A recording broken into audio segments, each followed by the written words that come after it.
espero que vas anotando cosas para comentar, no solamente preguntar después de esta breve presentación. En 20 minutos, yo creo que lo que se puede hacer, o 25, es poner varias ideas sobre la mesa. Y espero que conversamos un poquito aquí, después llevamos a las mesas afuera. Entonces voy a tratar de restringirme a los 25 minutos, muy rápido. El título que he dado a mi presentación es el título que Carlos me dio al principio, que es Retos y Perspectivas para la Educación de la Primera Infancia. Ya se han mencionado en la introducción el contexto aquí, que es lo de la campaña mundial por la educación. Y esto sí es algo que empezó en 1990 en Tailandia, con Educación para Todos. Y en ese entonces no había casi nada, por lo menos a nivel internacional, nada de interés en este tema. Justo estaba empezando porque en ese mismo año llegó la Convención de los Derechos. En Tailandia hubo un gran cabildeo y esfuerzo de meter dentro del programa de Educación para Todos la parte de desarrollo de niños en los primeros años. Y se lograron, pero con muchos. Y una de las frases que apareció era el aprendizaje empieza al nacer. La verdad debe haber sido aún al nacer un niño está aprendizaje. Pero esto nos lleva a una serie de cosas filosóficas que son muy difíciles de manejar, pero ahí está presente. Y en la convención, por supuesto, hay muchas cosas que nos ayudan y unas cosas que no tanto nos ayudan. La preocupación por el derecho a la educación, vinculado en gran parte a la convención, también nos da contexto. Somos los convertidos, no tenemos que hablar de la importancia de la educación durante la primera infancia. Un evento aquí en México que también ha dado contexto y empujado mucho esta área fue la tragedia ya hace más de dos años en Hermosillo, de ABC, que ha llevado, entre otras cosas, a una nueva ley de prestación de servicios que voy a mencionar brevemente. Y cuando hablamos de la primera infancia, pues básicamente estamos hablando de los años antes de primaria, por lo menos en lo que voy a presentar aquí, aunque también la definición muchas veces se va hasta la edad de 8 para incluir la parte importante de transición a la primaria.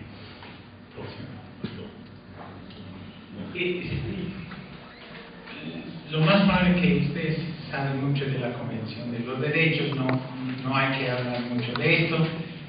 Si tú metes en diferentes partes, vas a ver bases para justificar lo que estamos haciendo desde el punto de vista de derechos. Eso es muy importante. Puse dos artículos aquí. El 6 dice explícitamente que tiene el derecho a desarrollarse, no solamente sobrevivir, pero desarrollarse.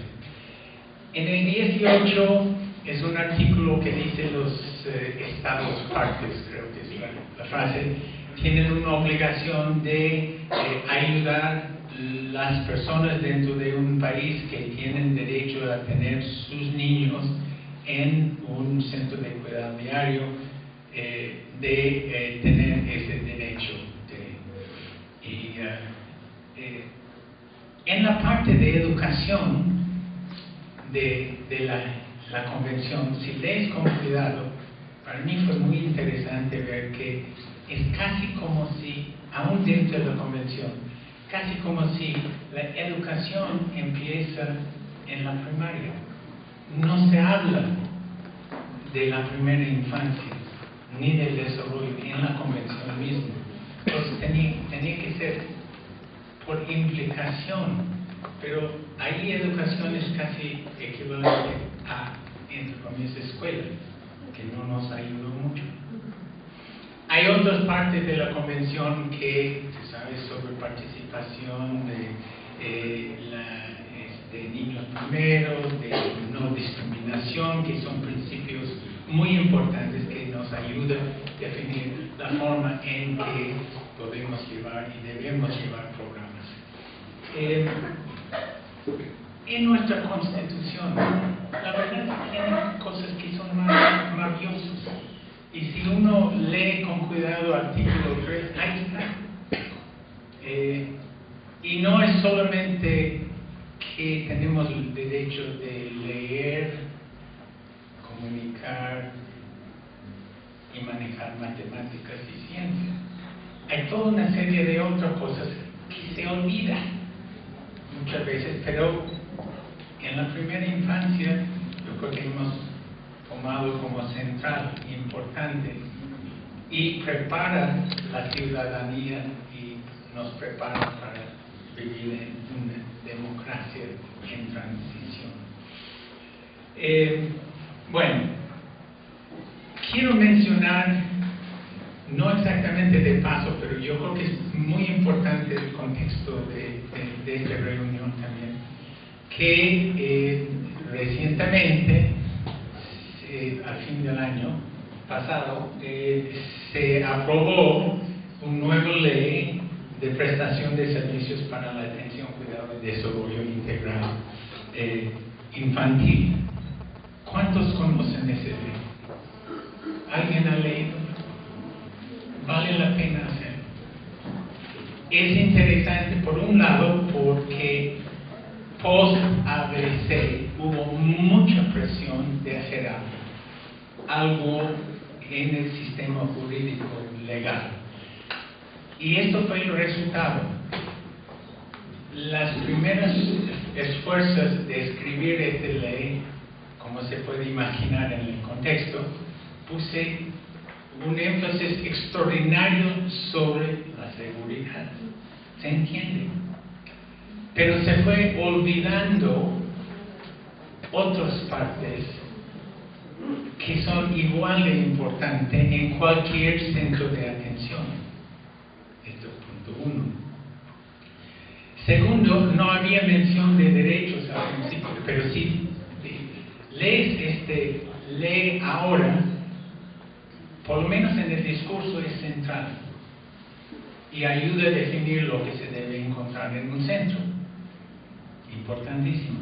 Pero en la parte operacional todavía mucho sobre seguridad, menos sobre la otra parte del desarrollo. Ok, próximo. Quiero organizar comentarios muy breves alrededor de 6 palabras o 6 retos, ninguno de lo cual es nuevo, pero ayuda a organizar. Son estos: disponibilidad, calidad, equidad, diversidad, financiamiento y participación. Vamos. Respecto a la disponibilidad, ¿cómo vamos? Si vemos educación preescolar para niños de 4 o 5 en términos de cobertura, que se usa como el indicador principal de si vamos bien, desafortunadamente, vemos que para niños 4 y 5 vamos muy bien, por lo menos en las estadísticas.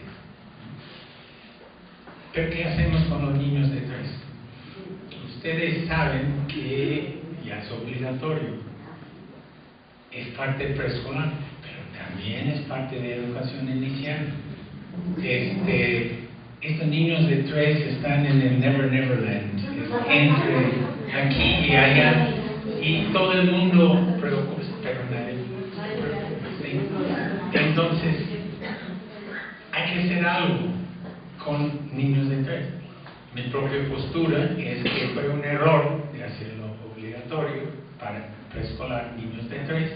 Y lo más bajo que vamos en el grupo de edad, a mí me parece lo menos racional es tenerlos obligatoriamente en un sistema formal de educación. Bueno, si vamos a educación inicial, el estimado más o menos ahora es que si vemos la cobertura para niños 0 a 4, más o menos 10% están en algún tipo de centro de educación inicial, la parte de centro. Pero esta es una estrategia, es la estrategia que yo creo que tiene toda la atención, mientras que hay otra estrategia igual o más importante, que es el apoyo y educación de madres y padres de familia. Y si vemos yo creo que hay una tercera estrategia. El segundo es orientación, apoyo de padres.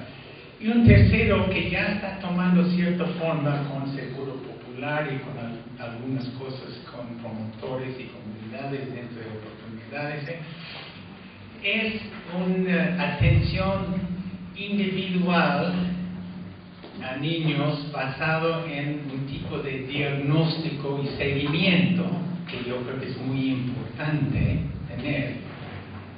La vía en donde van es por medio de definir una prueba de tamizaje y después de evaluación de desarrollo que básicamente en salud, con su visión de identificar problemas y tratarlo, es identificar quién no está desarrollándose y buscar con especialistas qué hacemos y no ir a este segundo con madres y padres de familia para que ellos entiendan y participen en el proceso. O sea, bueno, es otro tema. Entonces, ya, pasamos.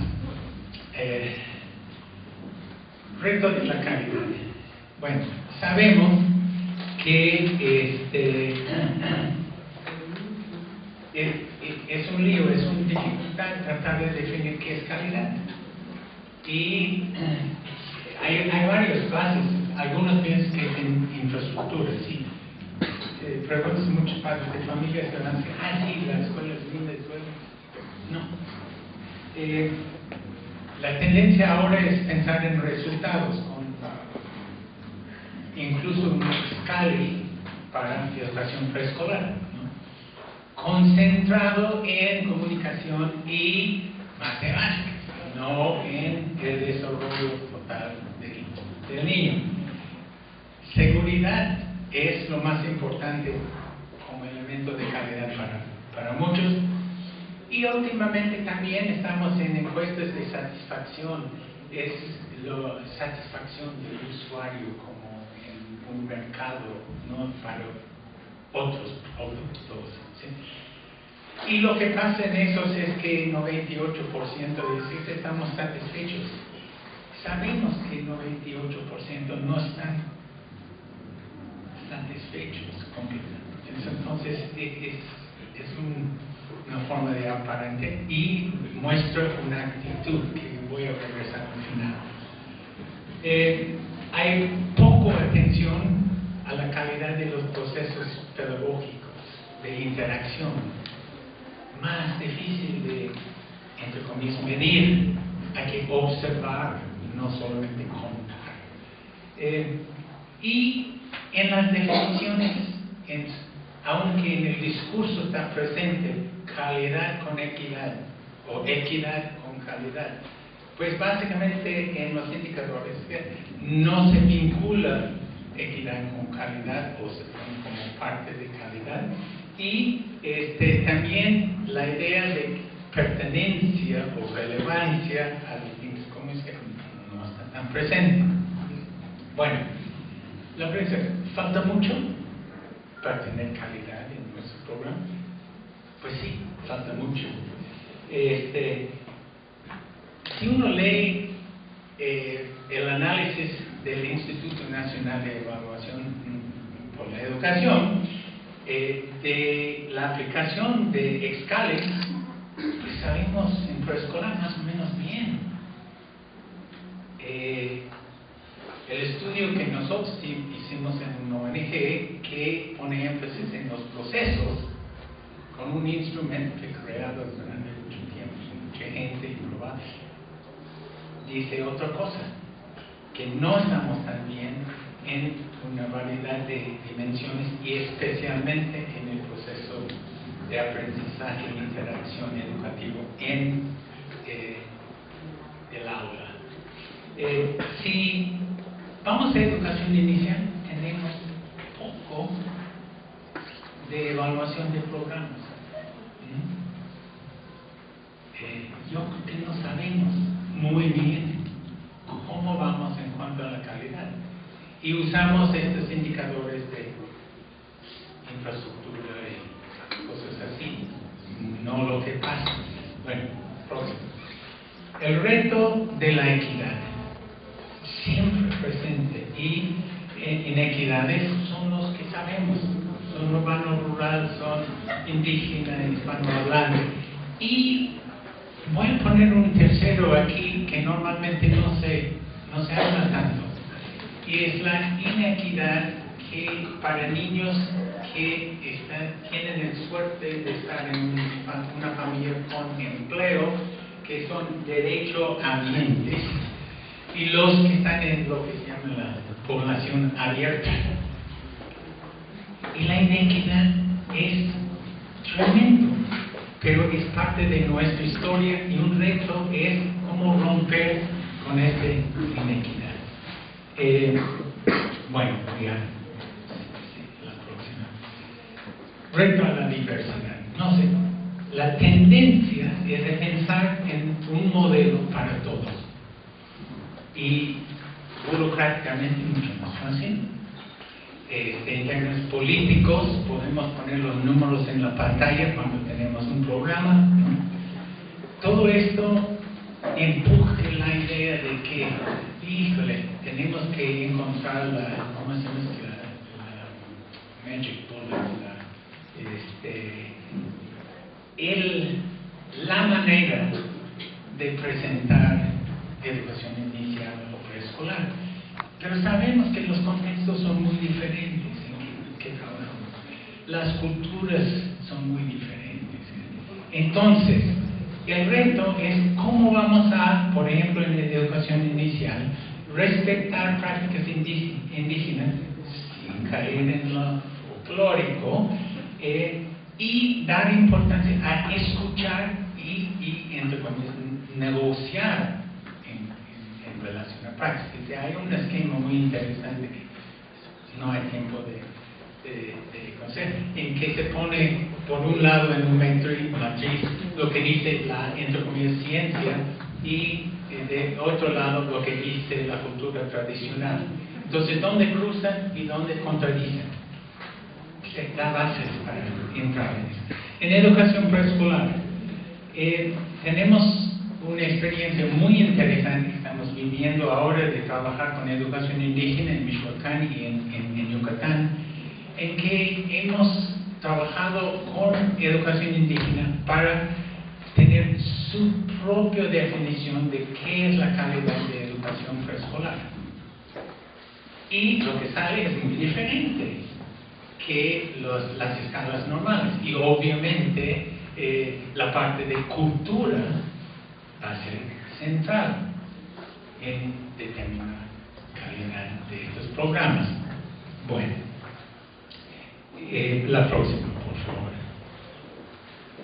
El reto de financiamiento.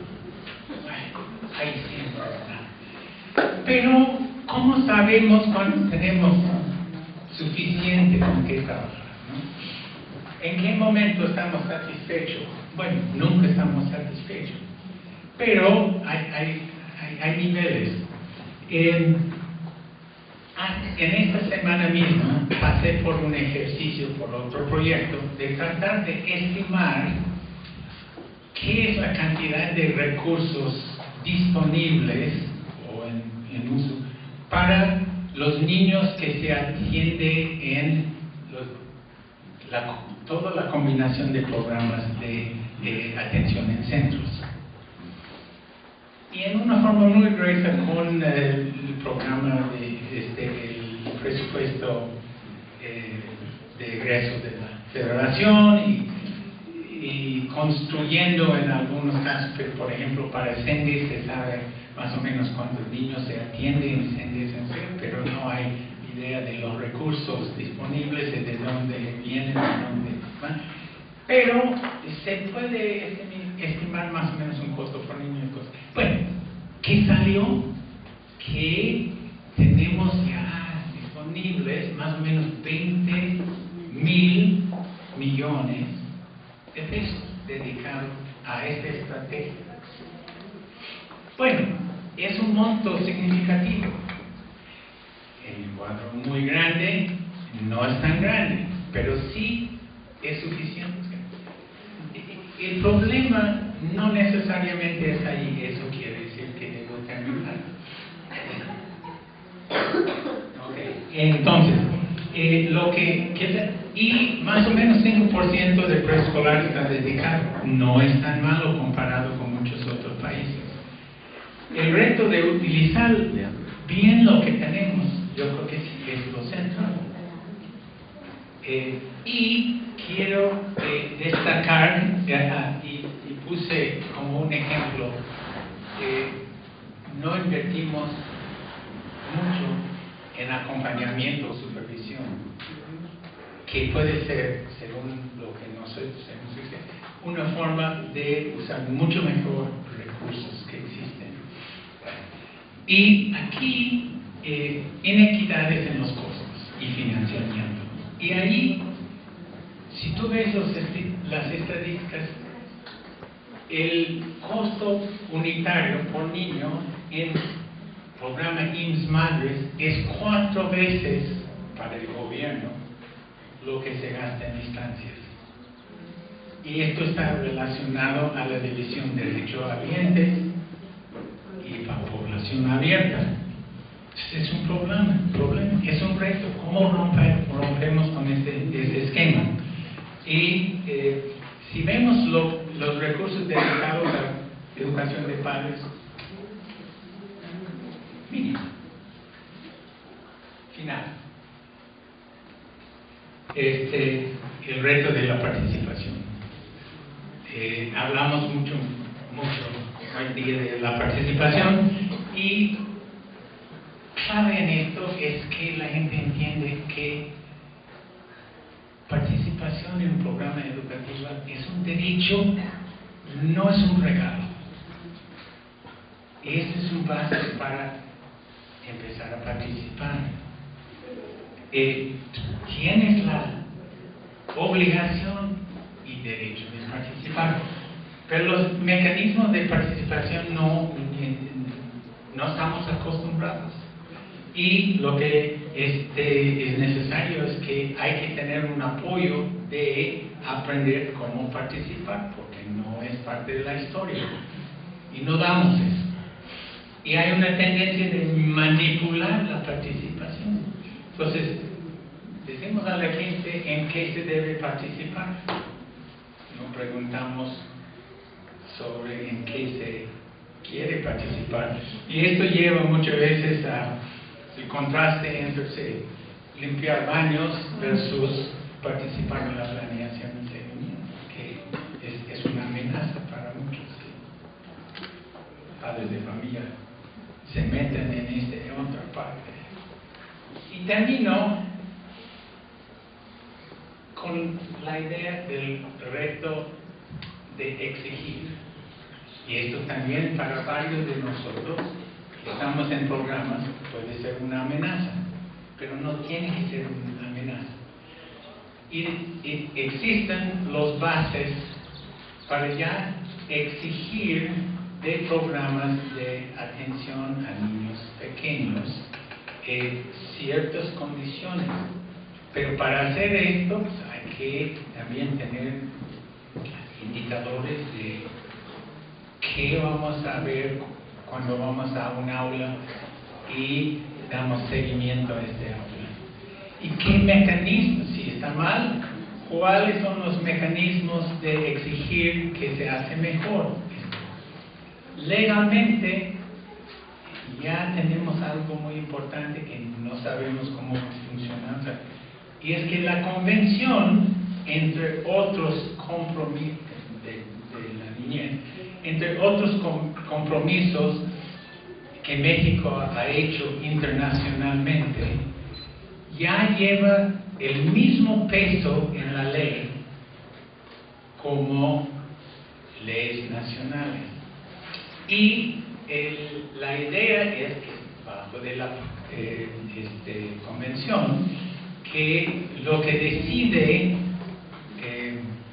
legalmente cuál se usa es el interés supremo del niño. Problema, esto muchas veces conflicta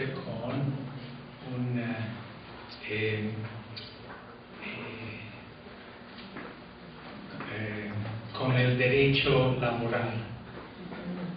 ¿Sí? Entonces, ¿cómo se va a balancear?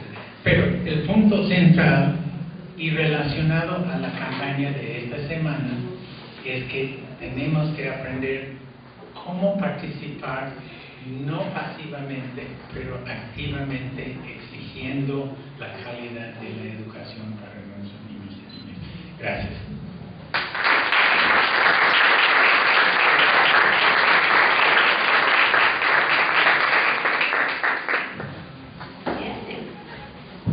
En 20 minutos el doctor plantea el panorama actual de la educación de los niños pequeños, los derechos de los niños pequeños.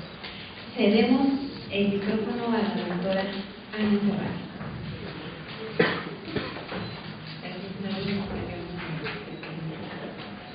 Y bueno, muy agradecida y honrada de estar aquí con ustedes. Gracias por la invitación. Encantada de compartir con Robert, a quien conozco y he leído desde hace tiempo, entonces me parece realmente un honor. Y bueno, primero la presentación. Es una página que les voy a recomendar y donde hay descargables, ¿no?, para que puedan utilizar en guarderías y estancias infantiles, si son materiales de capacitación, entonces están disponibles y es un poquito como la ruta para poder descargarlo. La tenemos aquí como lista, pero voy a aprovechar mis 20 minutos para hacer Bueno, en realidad me encanta el marco que nos ofrece Robert, porque es un panorama de dónde estamos parados, cuáles son los retos, y coincido al 100%. Me gustaría empezar con una anécdota que les comparto. ¿No? Hace aproximadamente entre 18 y 25 años, hubo muchas madres de familia que no miraron a sus bebés, no los cargaron en el regazo, no les cantaron una canción, quizás estaban deprimidas. Hubo muchos bebés que no tuvieron la oportunidad de sentir como su cerebro que iba despertando.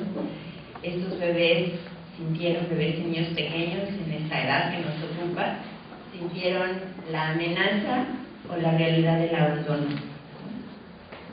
Vamos a dejarla colada, pero que adivinan por dónde va. Bueno, pues algo que es realmente muy emocionante para la población que nos interesa primera infancia, pues son las neurociencias. Yo sé que ustedes han leído y finalmente digo, por algo están aquí y empiezan a hacer lo que saben, ¿no? Pero me gustaría incidir un poquito más. Las neurociencias nos han aportado en los últimos 10 años lo que hace mucho no conocíamos, ¿no? Entonces, van como en secuencia las imágenes. Puedes avanzar. Ahí nos vamos a quedar un poquito, ¿no?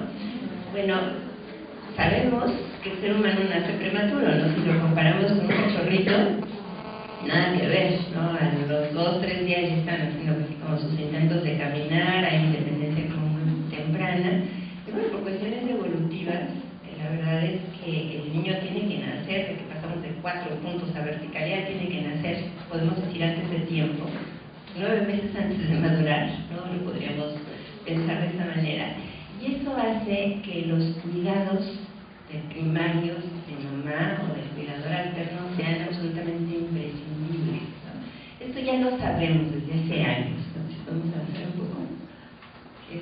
En los primeros meses sucede, y esto ya es una certeza, que la mirada de mamá, la presencia y el contacto literalmente enciende el cerebro. Es así como un switch. Y este encendido, vamos a avanzar, va en una cronología. Ya sabíamos desde hace mucho que el cerebro se interconecta, pero ahora lo que es muy padre es saber cómo el orden, la relevancia, en qué momento, la ventana de oportunidad, y tristemente cuando esto no ocurre, pues qué demonios pasa, ¿no? Entonces, bueno, sí se va en una cierta secuencia, o sea, el niño necesita alimento sensorial, visual, auditivo y afectivo, el énfasis, ¿no? Ya no solo se sabe y se intuyen las conexiones, sino que ahora se pueden ver, lo cual es una magia. Antes había que esperarse a que la gente se muriera para hacerle una disección y poder mirar el cerebro por dentro, ahora ya no. La neuroimagen ha tenido un cambio brutal y ya sabemos las conexiones. Estas son fotos, digo, de un cachito, están las dos conexiones, cuando nace el cerebro y a los 6 años, que digamos es el resultado final de la etapa que nos está como ocupando, ¿no? Entonces, eso es muy, muy emocionante. Aquí, esta verdad ancestral tiene ya un correlato contemporáneo, ¿no? Realmente el bebé necesita de un abrazo para encender su cerebro. Es una manera coloquial, síntesis ejecutiva, ¿no? Si no, no se enciende literalmente. Entonces, eso es algo que ya está medido. Si le puedes avanzar, por favor. Hay por ahí un switch para que no se nos olvide. Y bueno, hay un autor contemporáneo que les recomiendo, se llama Dan Shore, le llaman el Bowlby contemporáneo. Bowlby es el que es uno de los changuitos que han de conocer, ¿no? Este hombre lo que hace es que hace electros, ¿no? De neuro, bueno, no, más bien mediciones de neuroimagen, tanto con la mamá como el bebé cuando se están mirando, y mide como toda la secreción hormonal, y sucede algo absolutamente maravilloso, ¿no? Por un lado, el bebé se conecta con la mamá en un intercambio literalmente energético, pero no es así esotérico, sino es energético, en donde el bebé pone atención, centra la mirada y despierta una serie de procesos que lo dejan listos para aprender.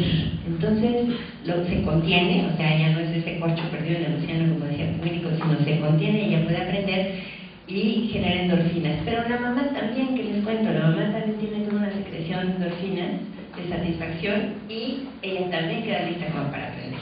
Entonces esto, si les digo, porque se van como en secuencia, favorece la concentración y el bienestar, es sumamente importante. Si mamá no mira de una manera global, empática, el cerebro simplemente no se enciende. Ahora, puede ser mamá, papá o sustitutos. Tenemos la maravilla de familias extensas en México, que realmente esto puede ayudar muchísimo, ¿no? Y se contrarresta el estrés. La siguiente lámina, y no la sacamos, ahí está yo la mirando a su bebé. Ahora, fíjense que esto es algo que se conoce. El cerebro del bebé se enciende con el abrazo, pero se daña con el rechazo, el abandono y la angustia, si le puede seguir. El daño provoca violencia. Esto es algo medido y comprobado. El germen de la violencia inicia en primera infancia, sino antes. Por favor. Y el afecto protege. Aquí, bueno, hay una cierta maduración. La mamá le da elementos para contrarrestar el estrés. Hay investigación entre ratones, no voy a detener, pero realmente necesitan a la mamá para tener esta posibilidad. Y estamos poniendo los cimientos de la inteligencia emocional. Fíjense que la foto es muy fuerte, son los efectos tempranos de la mirada o de la sensibilidad. Y son bebés chiquitos, ¿no? Entonces, ¿qué es lo que tenemos? Tenemos huellas o caminos andados. O sea, aquí hay como rutas, es como nosotros vamos por el campo, caminamos muchas veces un camino, se hace la ruta. Pueden ser rutas buenas, digamos, o rutas malas, ¿no? Entonces, en ese sentido, pues es la vulnerabilidad de nuestros niños. Ahora, fíjense, esta foto es brutal y nos vamos a detener un momentito. Es una foto de un estudio que, bueno, lo pueden bajar de internet, ahí mira, en donde se compara el cerebro del niño de 3 años, que es el resultado, digamos, de la primera etapa de educación inicial, inicial de un cerebro de un niño con afecto y estímulos, y el de la derecha es un cerebro de un niño sin estímulos y sin afecto. Es brutal. ¿Cómo va a aprender ese niño? El estrés corroe, es un corrosivo cerebral. Cambia estructuras, modifica caminos cerebrales y predispone a la violencia. Entonces, realmente estarán de acuerdo que de ahí viene la urgencia. Y esto es desde el embarazo. O sea, algo que se ha también corroborado por neurociencia es el rechazo sistemático al embarazo. Empieza a generar este proceso. ¿Sí le damos a continuación? Bueno, ya conocen a los changuitos, fíjense la mirada equivalente, ¿no? Entonces, bueno, aquí ya podemos pasar a la siguiente. Yo me pregunto, ¿qué tanto toda esa población, ese 90% que nos dice, ¿no, Robert, que no está cubierto, ¿no? Y aún los cubiertos, ¿qué tanto están recibiendo miradas? Vamos al interior de las estancias y guarderías infantiles, al interior de los CENDIs. ¿Qué tanto hay una mamá sustituta que mira, que observa, que está disponible en cuerpo y alma? ¿Qué tanto? ¿No? A mí me preocupa tremendamente porque aquí se considera agente educativo a todos, a la cocinera, al recepcionista, a todos, porque todos generan relaciones, el cerebro se enciende con relaciones. Y no es nada más custodia, no es nada más seguridad, claro que obviamente es seguridad, pero la verdad es que lo que se necesita es disponibilidad de cuerpo. María Emilia López es una persona muy afortunada que felizmente está influyendo en el modelo de educación inicial. Ojalá que acabe cuajando porque se nos está acabando el sexenio y no acaba de aterrizar, pero tiene un escrito que se llama La didáctica de la ternura, que es realmente interesante. No, lo pueden bajar de internet, y es eso, o sea, es disponibilidad de cuerpo lo que se necesita, es lectura de necesidades. Entonces, bueno, realmente la cuidadora tiene que ser una sustituta de mamá, ¿no? Y aquí, bueno, aquí le pueden dar así a todos los, tiene que ser un puente afectivo con mamá, ¿no? En mirada, envoltura con la voz, lectura de necesidades, con cantos, libros, una relación de alguna manera como uno a uno, o sea, como estableciendo este vínculo. Esta parte es muy, muy trascendente. Entonces, para mí, un reto gigantesco es, bueno, esta parte de calidad, aunque no la podemos medir, yo creo que ahí radica una parte de la calidad de la relación que se puede establecer con los chiquitos. Y por otro lado, el retazo gigantesco es capacitación y acompañamiento. O sea, es algo que les he esbozado también, Robert, el acompañamiento. O sea, ¿cómo capacitas a una mujer que está encargada de mirar y abrazar a niños si ella no fue abrazada de niña? ¿Cómo le haces? No podemos dar lo que no tenemos. Entonces, aquí la capacitación tiene que ser mucho más creativa y más valiente. O sea, no nada más desde métodos educativos, no. O sea, eso por supuesto. Pero ¿por qué no parodias de contrastes de calidad, educación vivenciada, simulaciones, filmarse y hacer una reflexión constante de su propia práctica? Esto es algo que se hace en otros países, no es demasiado caro, pero tiene que ser valiente, ¿no? Realmente ese es un gran reto de capacitación. Ahora, el momento sí importa. La verdad es que aquí sí han sucedido cosas. Créanme que, bueno, la cobertura ha crecido, el modelo que se está gestando es muy decoroso. O sea, tiene cosas como muy lindas, pero no aterriza. Y mis ansias, y yo creo que las comparto, es que siguen haciendo cerebros desnutridos y se siguen generando cerebros desnutridos y en medio de la violencia. O sea, tenemos que actuar. La verdad es que la idea es dejarnos de circunscribir a lo institucional. O sea, hay que ser mucho más valientes, y ahí, qué pena me da su caso, ya los involucré. Porque la verdad es que si no nos ponemos las pilas, ¿qué va a hacer de este país? Y ahorita tenemos que evitar que en 20 años digan, hace 18, 25 años no hicieron la tarea. Entonces, ¿cuál es la idea? ¿Cuántas personas no tienen acceso precisamente a ninguna institución? La verdad es que hacer cápsulas en televisión, en radio, podría ser el hitazo, porque todo el mundo tiene un radio. Entonces, pequeñas cápsulas educativas.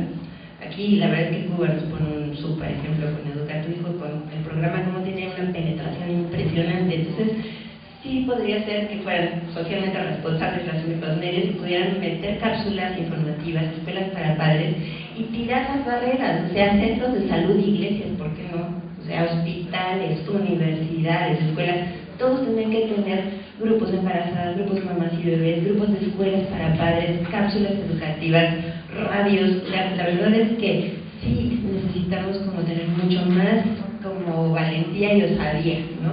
Y créanme que no es tan complejo, no es un problema técnico, es más de actitud. O sea, sí tienes un chiste, pero es mucho más de actitud, ¿no? Ahora, el mapa de vulnerabilidad de nuestro país es muy grande. La verdad es que de los factores, el anterior, por favor, factores de pobreza, el incremento en adolescentes embarazadas es escandaloso, ¿no? Y ahí, imagínense la fragilidad y depresión. Entonces, hay una parte en donde podemos incidir y debemos incidir, ¿no? Ahora sí la que sigue. Ahora, ¿cuál es la esperanza? Hay un estudio que me encanta, muy reciente, en Jamaica. Hace 20 años estudiaron en una zona marginada de altísima violencia, hicieron sus dos grupos y en uno metieron un programa sumamente sencillo de juego materno infantil y nutrición, ¿no? Y otros pobres pues, no les tocó caer en la... Bueno, grupo piloto, pues así, digo, el grupo control ni modo no les tocó. Y los han ido siguiendo longitudinal, es un estudio estadísticamente impecable. A 20 años esos chavos tienen mejor trabajo, mejor escuela y menor índice de violencia. ¿Que se puede? Se puede. Entonces, la verdad es que tenemos que poner las pilas, ¿no? para hacer esto. Y bueno, la esperanza es esta parte en donde puede ser mucho más versátil. Créanme, desde grupos de lectura mamá bebé, las bibliotecas están cobrando como un auge impresionante. Cada quien tenemos que poner como nuestro granito de arena, ¿no? Finalmente pienso que ese es nuestro trabajo. Y también esta parte de comprender el desafío que viven las cuidadoras de bebés. O sea, la verdad es que necesitamos literalmente hacer cadenas de abrazos. O sea, parece una cursilería, pero no es tanto. O sea, necesitan contención también y acompañamiento quien trabaja con bebés, sea llámese mamá, abuela o cuidadora de adolescentes, ¿no? Y bueno, hay una frase hermosa del doctor Shankar que dice: tú puedes salvar vidas. Y la verdad es que sí lo creo. O sea, tanto como agentes educativos como personas que nos dedicamos a esto, es cierto. La verdad es que yo me acerco con quien trabaja con niños y digo: si no te gustan, haz pasteles. O sea, la verdad es que como se siente el cerebro mejor plástica, ¿no? La verdad es que más vale. Entonces, bueno, aquí la idea es esta, tomar este compromiso, en donde pues, cada quien desde su foro podamos hacer algo por la educación inicial, empezando por el embarazo, siendo valientes y creativos.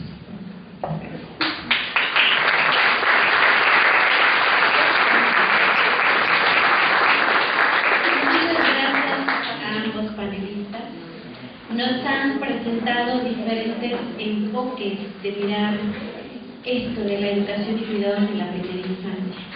Vamos a pasar al momento en que el auditorio, todos ustedes los que nos honran con su presencia, con su asistencia, planteen comentarios, preguntas, intercambio de puntos de vista hacia nuestros panelistas. Ambos han presentado diferentes retos sumamente importantes, desde lo que nos atañe en nuestros lugares de trabajo, como personas, como profesionales, como estudiantes. No es fácil el desarrollo de una actitud, puesto que si no hemos sido formados en el amor, en la esperanza, en el afecto, en esto también que planteaba el doctor Myers, en exigir nuestros derechos, difícilmente los podremos formar en las nuevas generaciones. Un punto más que merece la pena trabajar es esta relación con los padres de familia. Muchas de las veces las madres y los padres de familia buscan un lugar, tal vez el mejor o el que les queda más cercano, pero no se involucran en la educación de los niños, en el desarrollo, de qué manera puede intervenir la familia para desarrollar a ese niño, que es un niño con derecho. Entonces, les van a pasar unas tarjetitas planteen sus preguntas o si gustan iniciar, alguien puede tomar el micrófono en lo que están escribiendo y enriquecer este panel, enriquecer este debate, este momento.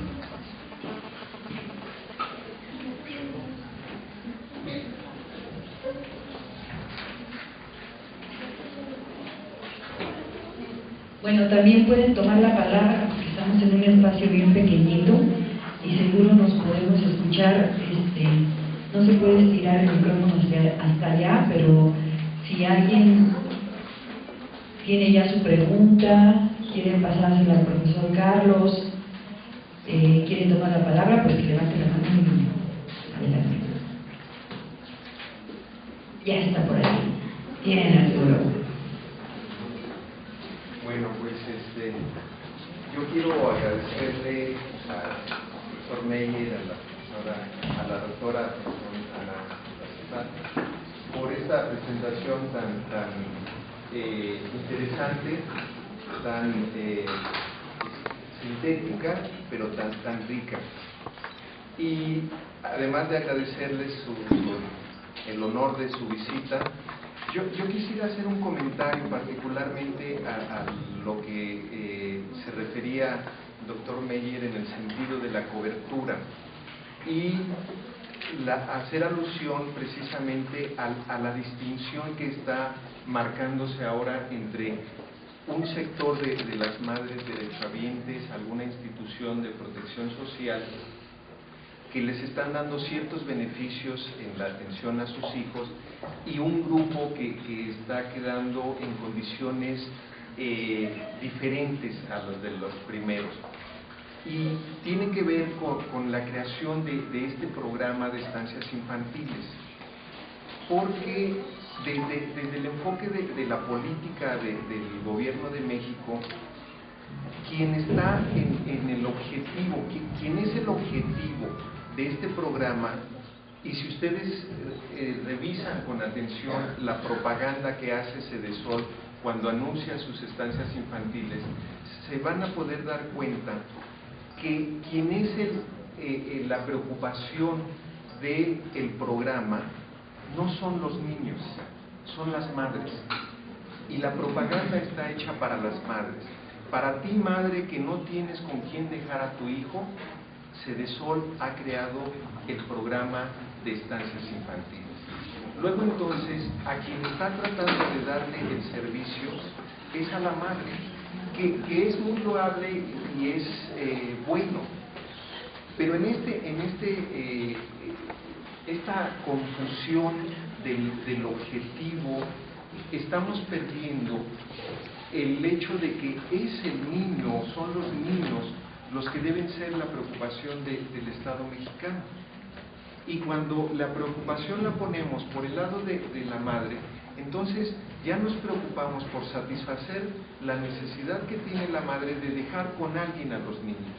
Y en ese sentido, la estancia infantil responde a una idea de guardería. Deja aquí a tu niño. Ya no es la preocupación de aquí vamos a formar y educar al niño.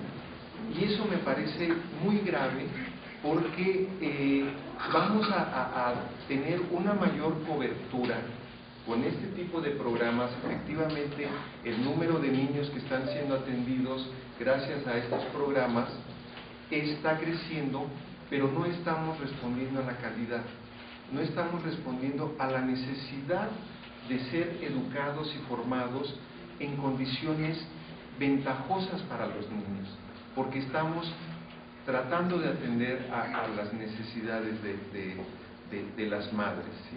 Entonces, yo creo que sería un buen punto sobre el cual podríamos nosotros reflexionar para exigir que si bien sean estas estancias un programa que pueda ser diseñado, ejecutado desde una Secretaría de Estado distinta a la de Educación, no por ese simple hecho tienen que perder de vista la necesidad de la atención al niño.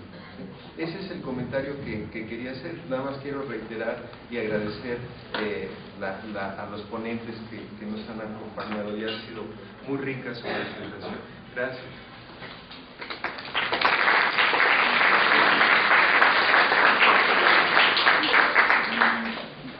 ¿Alguien más? Creo que ya tenemos por ahí a Carmen Rocío. En primer lugar, agradecer infinitamente la presencia de estos extraordinarios ponentes que nos abren la necesidad a quienes nos dedicamos a la educación de intervenir favorablemente en beneficio de la educación, sobre todo la niñez temprana. Yo toda mi vida me ha interesado mucho esta etapa de la vida de los niños y me da muchísimo gusto que haya avances en investigación al respecto, pero tengo una gran preocupación. Yo diría que la sociedad, no solo de México estamos preocupados, es un foco rojo a nivel mundial. Esta gran necesidad de poder insertar con programas, con intervenciones, con presencia para rescatar, por así decirlo, ya no se trata de favorecer solamente, sino rescatar a la niñez del mundo. Yo creo que es un compromiso de todos, independientemente en qué nivel educativo estemos, independientemente de que si hayamos tenido hijos o no hayamos tenido hijos, independientemente de que estemos en la iniciativa privada o pública, independientemente de dónde estemos, en donde estemos tenemos que favorecer y sacar la manguera y decir, apagar ese foco rojo. O sea, ¿qué sucede? En 10 años estos bebés van a estar enfrentándose a una sociedad totalmente diferente. Realmente la situación que han marcado los dos ponentes me da muchísimo gusto por un lado, porque nos está sensibilizando, pero por otro lado, realmente responde a una gran preocupación. Tenemos que crear programas para mitigar esa situación de emergencia que estamos viviendo. Y bueno, reiterar que si habemos muchos que estamos aquí presentes, que nos pongamos a trabajar en eso. Pues muchas gracias.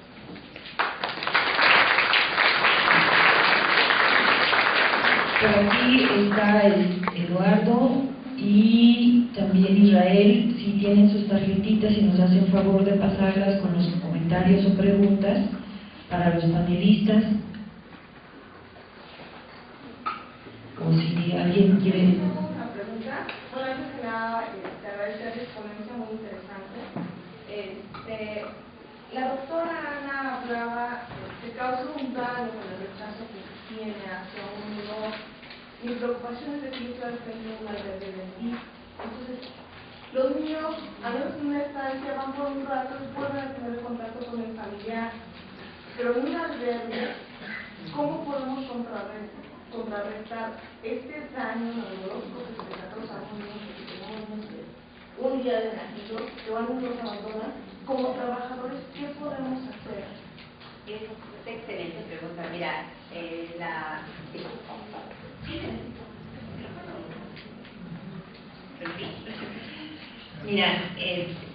un concepto que es muy importante e interesante es que los cuidadores alternos también somos tejedores de vínculos, ¿no? Y aquí hay una práctica que yo empiezo a celebrar de cambio, en donde antes el ISSSTE prohibía involucrarte con los niños porque no fueran a engreír contigo y luego sufrir más y tú también, ¿no?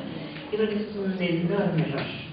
O sea, los niños necesitan recibir una mirada de quien se pueda, o sea, de verdad de quien se pueda. Entonces, sensibilizar a personas que trabajan en albergues en el ISSSTE de esto, que realmente no tiene, o sea, muchas implicaciones, yo creo que es la gran cosa, y es la posibilidad de resiliencia, o sea, es esa posibilidad de rescate, implica el mirar a los niños.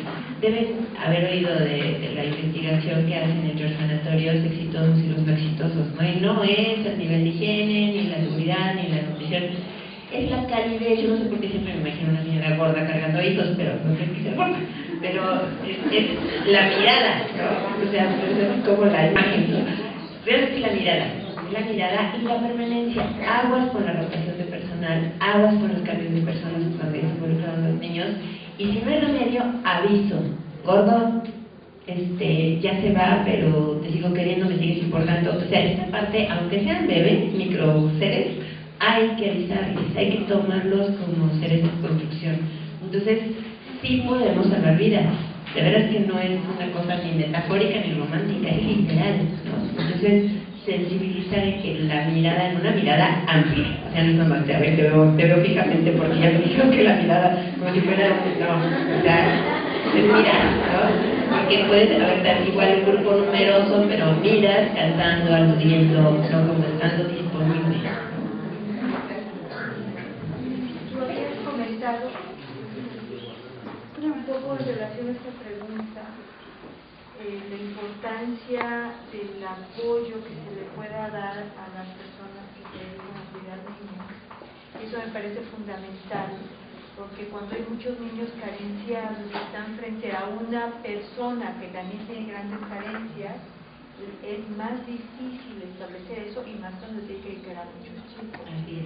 Sí creo que es muy importante tener una escucha y tener esas como personal de contención para que este personal que trabaja con niños pueda vivirse contenido y pueda trabajar toda la angustia que les representa el acercamiento y la solicitud de muchos niños con tantas carencias. Así es, María Emilia López tiene textos muy lindos en ese sentido, yo creo que vale la pena que luego que la lean, es muy cálida.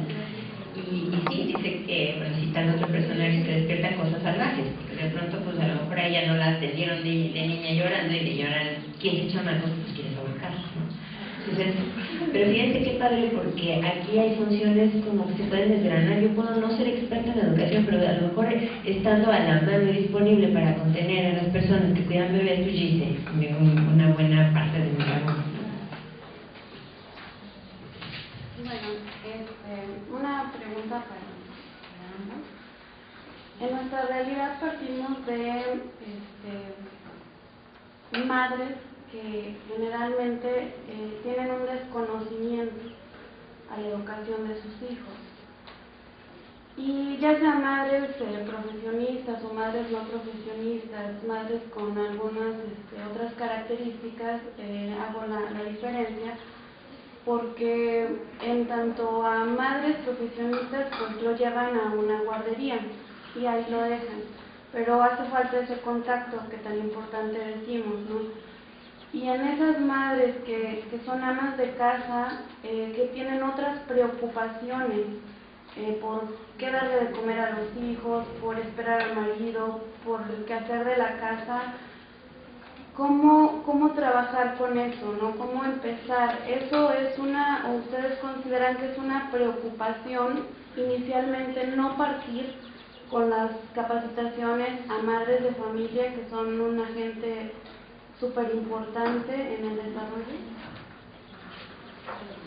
Bueno, yo no sé cuánto es mi punto de vista, se lo pasa a Robert. Yo creo que es imprescindible ser más creativos en la capacitación a madres de familia. No es nada más la escuela para padres en una aula, porque a veces no puedes, o sea, son madres que trabajan y que más llegan a recoger a la chamaquita a la guardería, pero con un poco más de creatividad, con boletines, corchos, cápsulas, audios, videos, posicionamiento en internet y bueno, los medios, ojalá me hiciera caso, ¿verdad? Pero si una capsulita de radio penetra en las casas, o sea, la escuela para padres es urgente, porque el agente educativo de primera instancia es la mamá, ¿no? La mamá y el papá o la abuela o con la conformación que hay. Entonces sí es un tema absolutamente prioritario, que tenemos que tener mucha más creatividad para penetrar.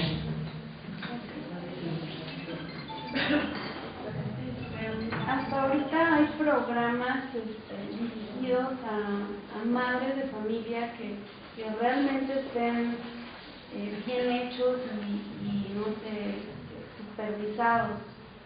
Porque resulta complicado ir de manera externa, a lo mejor, a tratar de invitar inicialmente a la madre que tiene esas preocupaciones, ¿no? Y que decían ya hace un ratito, si la madre no recibió una educación así o no recibió cariño, entonces ¿cómo sensibilizarla, no?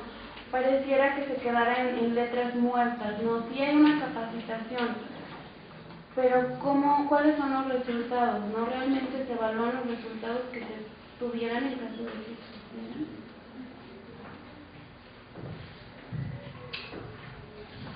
Yo creo que el problema que estamos tocando aquí es no solamente cómo llegar con padres de familia, pero qué tipo de relación o contenido se da en conversaciones o educación a padres de familia, madres de familia básicamente, pero no olvidamos de padres. Y me alegro de que hay 3 o 4 hombres aquí. Bueno, primero, yo creo que sí hay una tarea de información, pero si esta información no está dentro de algún proceso social, algún intercambio, algún contexto de grupo, algún seguimiento, yo creo que no va a funcionar mucho. Podemos tener cápsulas y esto sí puede sensibilizar a algunas personas, pero para mí es una herramienta y no es una solución, no sé, y yo creo que Ana va a acordar con él. Si tomamos cuál es el programa más grande que tenemos en el país para llegar a padres de familia, es de CONAFE, de educación inicial no escolarizada, ¿no? Entonces tiene cosas muy buenas.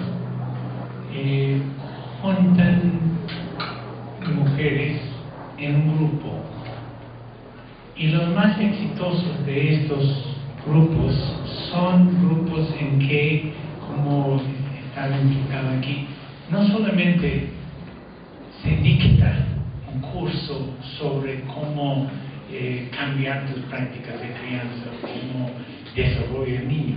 No, esto no es la cosa central en los más exitosos.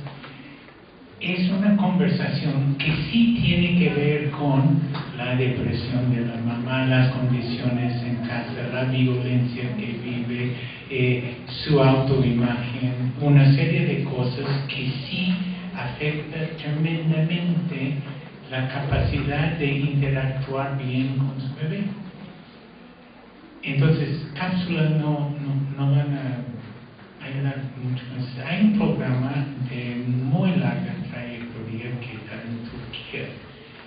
Y es un programa que sí fue pensado como un experimento. Y se trabajaban con madres de familia, en un caso que estaban empleados, pero su empleador dio 1 hora cada semana de juntarse en grupo, de hablar exactamente de estas cosas y sobre el desarrollo de su niño. Entonces eso fue un modelo. Otro modelo fue el centro. ¿Qué pasa con niños en el centro? Y las mamás que tenían su bebé en el centro. Y el otro fue con mamá en hogar. Bueno, resulta que lo que tenía más efecto sobre el desarrollo de los niños fue la parte de educación de las mamás o las conversaciones de las mamás. No era si es en el centro, si es en la casa, era este acompañamiento y discusión. También en CONAFE yo he observado varios. En algunos, la promotora se toma su rol como que yo tengo el conocimiento, ¿no? Yo soy la maestra, entonces voy a dictar y decirle a estas gentes lo que se deben hacer, pero equivocado. La cosa es un intercambio, una interacción, y para mí una de las cosas centrales que tenemos que hacer como grupo aquí metido en este área es quitar palabras, perdón, si uso guarderías. Borramos esto. No queremos guarderías, no hablamos de guarderías, aunque sí hablamos de centros de desarrollo integral o de atención y protección, pero no guarderías.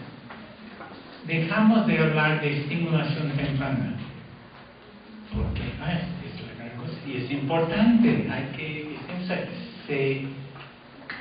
se despierta por un estímulo que la mirada, por ejemplo, da. Pero la idea de estimulación temprana es algo que tú haces a alguien, no es una interacción. Tenemos que cambiar nuestra forma de pensar, nuestros conceptos centrales en este campo. Y antes de terminar, solamente quiero regresar al primer comentario sobre estancias. En general, el comentario yo creo que está totalmente correcto. En su origen, este programa, incluso en sus reglas de operación, dijo que no se va a dar educación en institución. Imagínense, era totalmente concentrado en que una madre puede conseguir y ser más segura en su trabajo. Pero ha cambiado en los ya 4 o 5 años y ahora Estancia sí tiene un currículum, sí está capacitando gente en el cuidado y el desarrollo de niños. Entonces sí hay que dar cierto crédito para la evolución de un programa.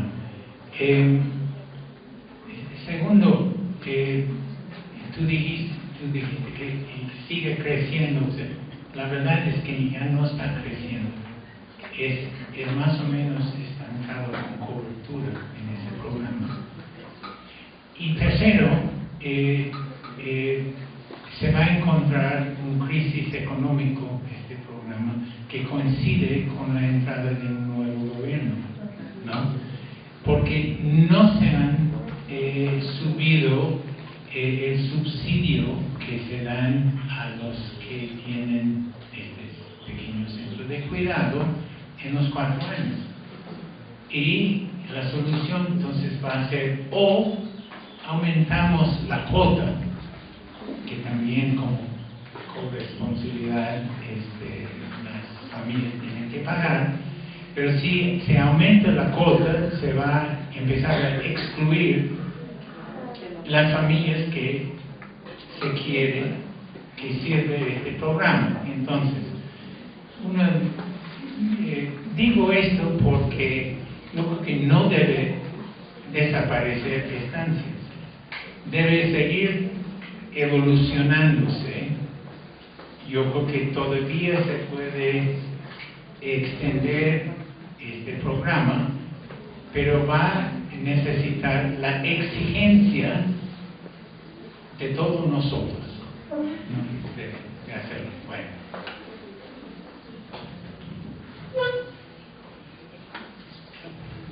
¿Alguna otra pregunta o comentario? Me parece muy interesante esto que plantea Robert,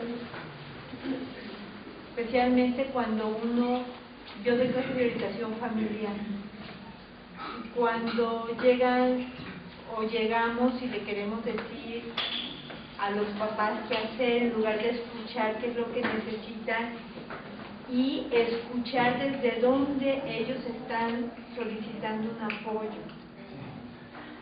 Igual con los niños. Generalmente llegamos y le decimos al niño por qué hace tal o cual cosa y lo regañamos o le decimos que tiene que hacer, lo cual a veces es importante, ¿no? O sea, no podemos dejar al niño que vaya por donde él quiera, pero cuando hay un conflicto en general tendemos a decirle lo que tiene que hacer en lugar de preguntarle qué le pasó, por qué lo hizo, ¿no? Un poco primero escuchar y desde ahí poderlo ayudar a que él pueda ir encontrando una solución, ¿no? Entonces creo que esto que hablas en cuanto a la relación con la madre es igual a la relación en general con los niños, con la familia.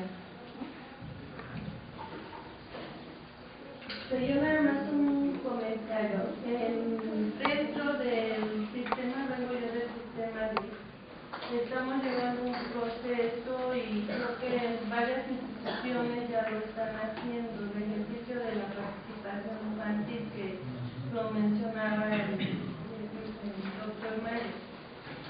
Sin embargo, como estamos en un camino y estamos en un proceso que hemos estado en escuelas, en kinder, ¿sí?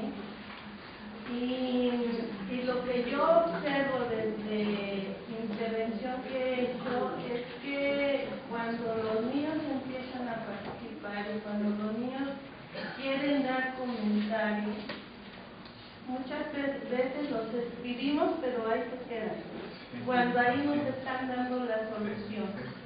Y eso nos está pasando también en las escuelas primarias y secundarias, que ahora al parecer quien tiene la batuta son los jóvenes, no los maestros, ¿sí?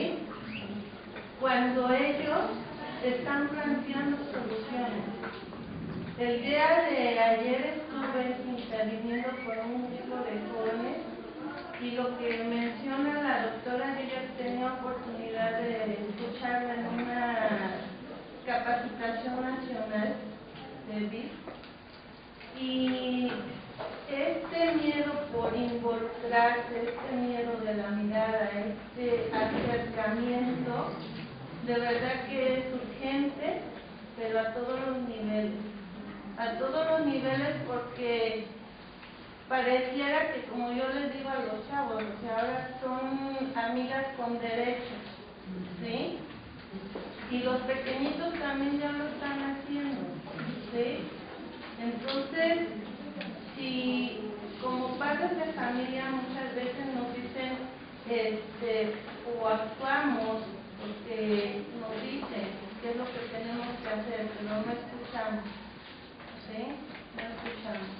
Entonces yo creo que desde ahí, desde tomar en cuenta a los pequeños, desde ahí vamos a poder hacer más programas y aterrizarlos en ellos. Así es.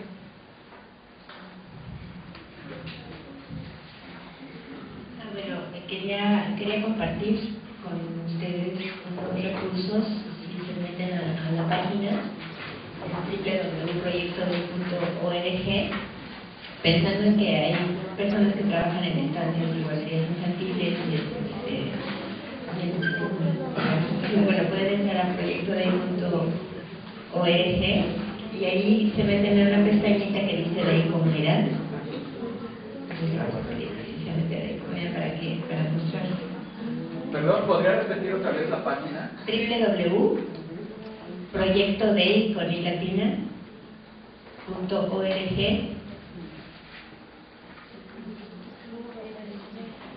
y ahí nos conduce a Dey Comunidad, y luego en Dey Comunidad hay una serie de descargables. Bueno, si te vas ya no sé cómo están descargables porque no estoy viendo la pantalla completa, pero ahí está descargas son materiales que se pueden usar, por ejemplo, masaje para la comunidad, material para trabajar el vínculo prenatal, la llegada del hermanito, y en particular los ficheros son ficheros de las estancias y guarderías infantiles que nacieron para apoyar la entrada a la estancia, y que le dicen al niño que mamá va a regresar por ellos, cómo conducir el proceso de control. Es decir, están sumamente sencillitos, pero la idea es que se puedan usar. O sea, nacieron para ser usados, entonces los quiero compartir para que los usen y los compartan. O sea, como camino. Bien, vamos a concluir este panel. Creo que ambos panelistas nos han dejado una serie de aspectos sobre los cuales tenemos que reflexionar, analizar y sobre todo tomar lo que a cada uno nos corresponde hacer. La Universidad Pedagógica Nacional Morelos agradece la participación en este panel a la doctora Ana María Serrano Fernández, para que tenga un aplauso.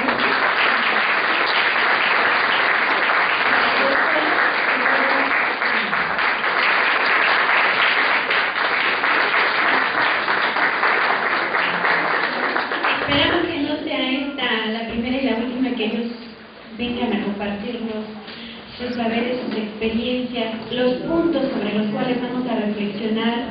Cada una de las instituciones que está convocada y que aceptó esta participación tendrá que presentar en mesa de trabajo y probablemente tengamos que seguir analizando sobre los retos que anunciaron ambos panelistas, lo cual enriquecerá. La doctora Alicia Valencia les dará algunos mensajes sobre la organización, las actividades que siguen, en qué lugares vamos a estar y la dinámica que falta. Muchas gracias.